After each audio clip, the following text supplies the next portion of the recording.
మన రక్షకుడైన యేసుక్రీస్తు నామమున అందరికీ వందనాలండి. ఈరోజు దేవుని మాటలు గలతీలకు రాసిన పత్రిక 3వ అధ్యాయము 11వ వచనం. నీతిమంతుడు విశ్వాసమూలముగా జీవించును.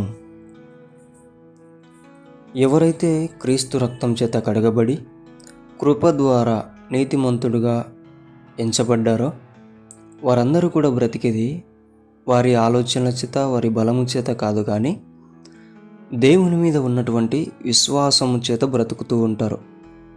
అయితే ప్రియమైన దేవుని బిడ్డలారా, మనం ఇక్కడ గమనించవలసినది, కొంతమంది భయపడుతూ ఉంటారు.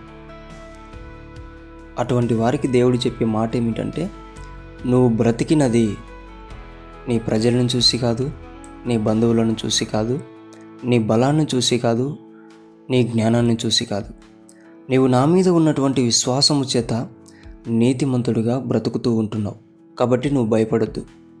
నీతిమంతుడుగా నువ్వు ఎంచబడ్డావు కాబట్టి నువ్వు నా మీద విశ్వాసంతో జీవిస్తూ ఉంటున్నావు అనేది నువ్వు జ్ఞాపకం చేసుకుంటూ, నీ నీతితో కూడినటువంటి జీవితం నువ్వు ఆయన చేతిలో పెట్టేంత వరకు ఆయనకు తోడుంటాడు. ఆయన నీకు ఎల్లప్పుడూ తోడుంటాడు. కాబట్టి ధైర్యంగా జీవించు, ధైర్యంగా ఆయన గురించి ప్రకటించు. దేవుడి మాటలను దీవించునుగాక. ప్రార్థించుకుందాం. దేవా, మీకు వందనాలు, స్తోత్రాలయ్యా.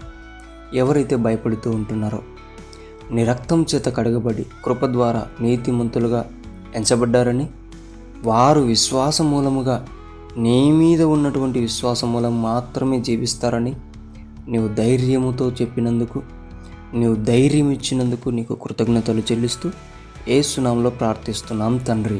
ఆమేన్.